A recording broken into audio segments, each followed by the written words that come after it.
Okay guys, this is another build, another week, another build. 3 weeks na natin siya ginagawa and finally tapos na siya, 4-day racing na siya. If you might guess kung kanino ito sa legendary Bicol Off-Roader, kila Pera Brothers. Okay, first of all, ang pinakut lang nila sa atin before was just the deadening kasi maingay daw sa loob. And it's a fairly medyo lumaluwa car na, so medyo naririnig na nila yung mga ingay. So sabi nila deadening lang. And then eventually, nagkaka-event sila on December 2 to 3 ba yun? 2 to 3. 2 to 3 na parang festival, 4x4 festival. At the same time, meron ding overlanding festival dun sa Bicol. May karera at saka may 4x4 festival. Lahat ng mga suppliers, lahat ng mga concessionaires, mga booths, mga campers, may mga overlanders tayo nandun sa area. And this is one of their showcases, sila Pera Brothers. And finally, na-decide na nila. A full setup. Gusto nyo ba malaman magkano ginastos for this build? Wala pa yung mags and tires. Well, including the mags and tires, I would say around 1.3 ang ginastos nila for this build. Medyo madiin talaga ang Pera Brothers. Sobrang bait. Bahala na daw tayo kung anong gusto natin gawin. So, ito yung full setup natin. It's an Overlander Land Cruiser 76 3-berth na Mickey Mouse yung mukha. Sobrang bihira yung ganito. So, sinet up natin siya off-road, mostly overlanding. Off-road, marami namang off-road cars sila Pera. But this one, parang napusuan natin na gawing dedicated. Sort of off-road, but parang 65-35. 65% off-road, 65% overlander, 35% off-road. So, okay. Ito yung nagawa natin. First off, off-road setup. Mamaya na yung overlanding natin. Medyo maganda yung overlanding natin. Yet again, maganda yung overlanding natin. Mas doon tayo nag-spice up. Pero hindi tayo mapapaya sa off-road. As in, first off, eto, formahan natin yung sasakyan. What did we do? Front bumper, side rail, side step, rear bumper. Okay, front bumper, basic TJM, Australia. ADR compatible, Australian design, regulations compatible. Yan, may sticker tayo niyan. Regulated siya sa Australia for any safety issues. Sa ilaw naman, nag-steady tayo because it's nice, it has attitude. Okay. Side rail, side step. Okay. Yung mga protection for the, ang tawag nila sa Australia dito is the brush bars sa gilid para maprotektahan. Okay, side rail natin, it's really not for this Mickey Mouse model. Ginawa ito for the 76 na Rebirth, yung malalaking headlights. So we just adapted it to fit the 76 na Mickey Mouse. So ang nangyari, mas maliit yung tubo nito than this one. So we just made what do you call this? It's an engineering plastic na ginawa nating adapter for this one. Sobrang ganda. Hindi na natin in-edit to. It's still original. Tapos yung 40 na isa na. So, see, atras ka dito. Look how nice it looks. So, diba? With the mugs. Yung box mugs natin sa Jaos Victron with the BF Goodrich tires. Okay. So, ano ang suspension na bumubuhat sa napakabigat ng sasakyan na to? There's only one suspension that we trusted, which is the TJM Pace. TJM Pace, at first nakasetting siya sa 1.1 softest, 3-pound softest compression. Sobrang alon niya. Expedition style, for the expedition yung mabarko. Other people prefer that, so nagawa niya yun. But then we prefer a little bit stiffness kasi marami pa tayo kakarga in the future. So adjust lang tayo, click off and up, down there. Wala ng mga spanners na kailangan, unlike the other brands. So, very straightforward TJM Pace, medyo mahal, sobrang mahal. Pero it does what it needs to do. Okay. What else ang ginawa natin dito? Medyo nag-venture tayo into other things. Nirefresh natin yung interior, full interior yan. Check mo interior, bagong leather lahat yan. So, mga seats natin feels brand new, pati yung leather, yung manibela natin naninilaw na to. So, binalutan din natin siya. Also, we did a sound system. Focal tayo, sound system. I think this is the expert version. Two-way expert version, Pioneer. Tapos may ampli, may sub. Ayan. Okay, I'll show you the interior muna. Ayan, interior.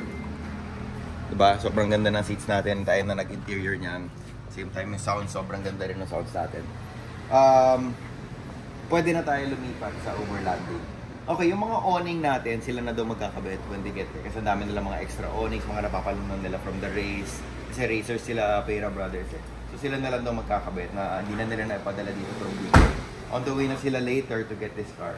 And na-road test na natin siya, naikutan natin siya. Rides, very nice. Okay, dito tayo sa likod. Okay, we installed the rear bumper na rin with dual swing out, tire carrier swing out jerrycan for the longer trips. Yan. Ang ganda ng rear bumper with lights na rin siya, swing out. Sobrang easy to operate. And then we added the TJM mudguards. By the way, ito is also TJM na 350 kg rated. It's all for the overlanding system that we put up there na medyo mabigat nga naman talaga. I'll show you later. Okay, what else? Basics, roof rack. It's the biggest one that Frontrunner has. I think it's the pang Land Cruiser model. Ito yung pinakamahal din nila. It's around 100,000. Tapos ito, Roam Box of course, branded. Frontrunner. Yung Roam Box natin, if na-experience na, it's quick release everything. Hindi tayo naka-straps, hindi tayo naka-ano. Mabilis siya ma-open up. Buksan ko lang siya. So, kita nyo, gano'n. Open ko lang siya. Pag-open ko sa kanya, may bisagra siya dito, may hood strut siya dito para keep the lid open. Tapos waterproof siya, dito lang lahat ng water hindi pumasok sa loob. Bagong car wash lang siya. And we have the lid organizers. This thing alone is around, kasama brackets, around 40,000+. Medyo mahilig sa quality stuff sila pera because they race and they know kung ano yung mga kumakalas, ano yung mga stuff na maganda sa race and what's not. And they always off-road. So alam na nila kung ano yung quality versus hindi. Other than that, the water port data. They have a bigger one na Weekender pero ililipat yata dito. But for now, data lang tayo. Okay. Ready na ba kayo sa trunk? Ito yung setup natin for overlanding. Open lang natin ito.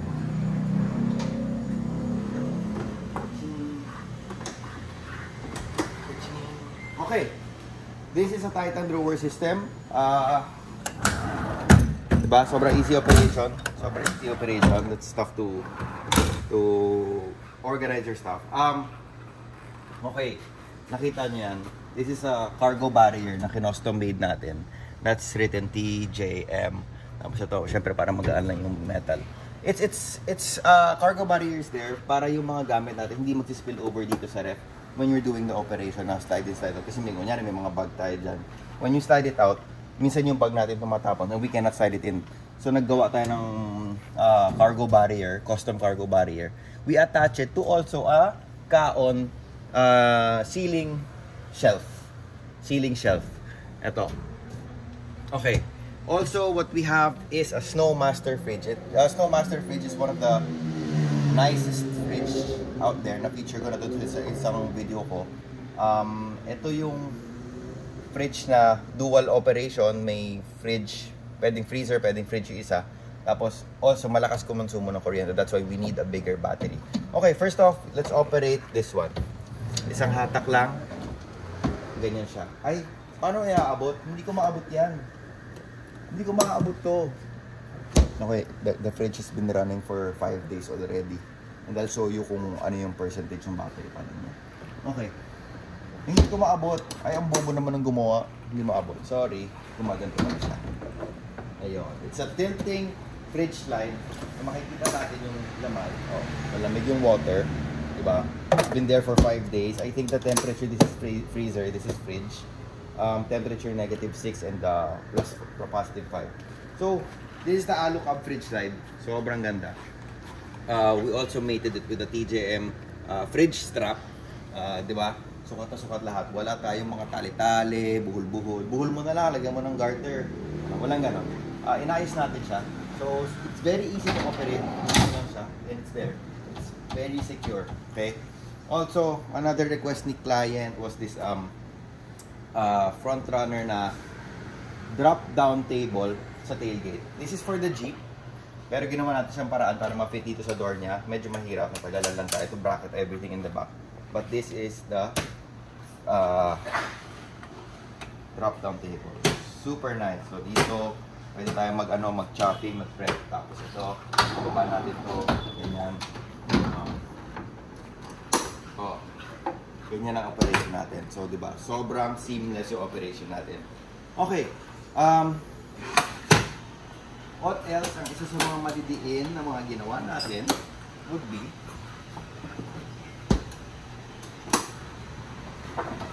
the battery system. And this is a 280 ampere hour battery system with lithium iron phosphate, LiFePO4. I think the highest class of battery that can be out there. This fridge has been running since last week.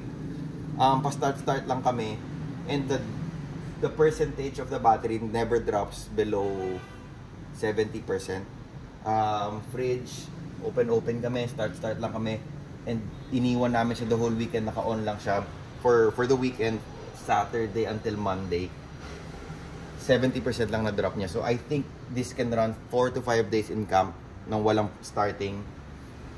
We also have a Reno G 50 amp DC-DC charger. So pag start mo yung kotse, ito yung magcha-charge dito sa battery. An idle, around 20 amps ang binabato niya. When driving, 40 to 50 amps when naka-rev, 40 to 50 amps ang binabato ni Reno G dito. So ang bilis niya mag-full charge. I mean, yung 70% natin, nag-drive lang for 3 hours. Napuno na kaagad siya to around 90% to 95%. So 3 hours, isang biyahe lang natin, puno na kaagad siya. We wired it properly, fuses near the battery. I'll show you the front part of the car later. Kasi ito yung mga gauge 4 natin na wires. Proper lahat yan, naka-Andersons tayo. The fridge is also wired to an Anderson here. Isang ano ko lang dito mag-off na yan. So may quick main switch ang battery. Tapos lahat yan fused, so wala tayong intindihin. Okay, what else? Pakita natin to sa kabila. Okay, ano itsura dito sa likod? So, ito ang itsura dito sa likod. Yan. Okay. Pag binaba mo to, andito lahat ng gizmos natin. I wired this personally. The ampli, the mono amp and the 4-channel amp for the speakers and for the subwoofer. Yes, may subwoofer to. I'll show you. Tayo nag-wire nito, parang ginawa natin siya mukhang back to the future, di ba? So maayos siya. And also the fridge, ito yung wiring natin para hindi lang kinurl up na natin siya. Para medyo maganda naman. Kasi ito yung cargo barrier natin, doon ka sa kabila, nakasulat.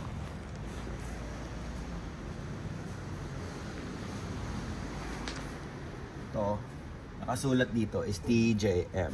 By the way, ito yung subwoofer natin. Naka-face siya sa wall para hindi masira ng mga gamit yung pinaka-subwoofer natin. So protected siya, nakaharap siya doon. The sound, it still sounds the same. Well, syempre hindi tayo pang competition, pero bumabayo pa rin siya. Safety ang inaano natin and yung pagkamada. So everything that's static nilagay natin doon. On top of the subwoofer is the battery. Other than that, dito would be siguro camping chairs na lang mga gamit. Pero everything is just put up so nicely here. Matagal natin siyang pinag-isipan. I think ito yung dito tayo tumagal. Almost 2 weeks tayo paiba-iba ng setup dito because I wanted something na parang kung ako gagamit, gusto ko mabilis na lang. Ayoko ibigay kila Pera Bros na parang ano ba to, ang hirap gamitin, parang paubrahin, gano'n na lang, bitin-bitin lahat. So I wanted na kapag ako gumamit, forward thinking na okay, dito yung gamit ko, siguro camping chairs dito yung mga backpacks, whatever. Or kung gusto nila magdagdag na isa pang cooler for the ice, di ba? Pero this one fridge, grabe, 5 days tumatagal, nag-stress test kami. Wala kaming masabing anything na that would ayan o, negative 8 and 7 degrees pala siya. Negative 8 and 7 degrees siya. So ito lang siya. Okay?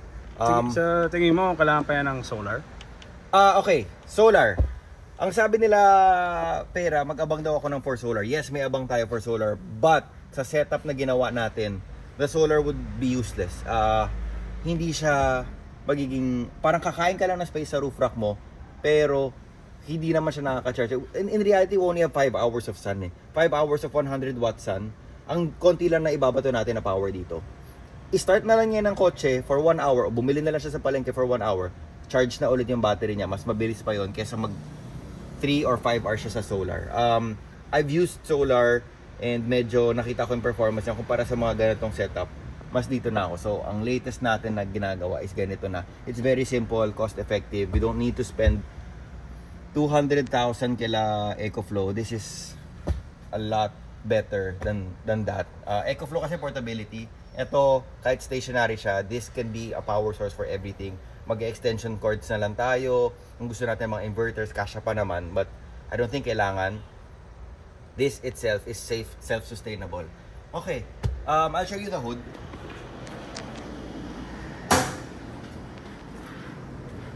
So since we're doing everything na rin about the power system, the sound system, lahat yan goes directly into the battery. So, syempre, inayos na rin natin yung battery kasi it's a fairly old car. So, yung mga terminals kaya medyo nag-uumi doon na. So, inayos na rin natin siya. So, I think, inayos natin yung battery system niya to this one. Kompleto tayo. We changed the terminals. Naka-fuse tayo lahat. 1, 2, 3, 4. 4 na fuse yan. Inayos natin siya para hindi magka-short, sunog. Kasi old car na rin, di ba? Kapag old car, minsan may mga mas madali tayo magkaroon ng mga ganong issues. Yung mga cords hindi natin alam kung intact pa. So, anything loose can spark can be a start of something bad. So, naka-fuse tayo. It's all safe here. Puputok lang yan in any event. Nag-off-road tayo, kumalong ng matindi. Puputok lang naman siya. So, nothing to worry about that. What else? Okay, so, let's see. Sobrang solid ng car. Nag-add na rin tayo ng sticker natin na 4x4 equip. Siyempre, trademark sticker natin yan. Yung height, tinorect natin siya. From the previous suspension niya, medyo mababa siya. So ngayon, tinaas natin siya ng konti. Para, maganda-ganda. Sabi, nilulubog. Oh, by the way, nilulubog daw nila to sa mga river crossings. That's why I was not able to put the amplifier dun sa floor. Nilagay natin siya dito. Para, kahit naman andito na yung water, sa may gulong, hip level na, safe pa rin yung mga gizmos natin, amplis, batteries natin. Nakita nyo, nakataas. So, yun yung mga pinag-isipan ko dahil kaya tayo tumagal. Before yung battery, sabi ko, sige, sahig na lang, ganyan kusang kasya. But now I opted na iataas siya lahat. Like the one I did with my Prado. Sa taas lahat ng mga pang sound system na. Para di naman sayang pag lumubog. So this is still trail worthy. Pwede niya ilubog. Kita niyo naman naka-snorkel. Well, ang daming Land Cruiser na ganito sa Australia na we sort of made it look like that. Perform like that, as if sa atin siya na tayo gagamit kasi sila pera, I'm sure gamit din yan and we want them to experience the best. Sayang naman yung ginastos nila tapos daming loose end. So this is our showcase of the Land Cruiser 76 Rebirth Mickey Mouse. So stay tuned for our next builds. See you.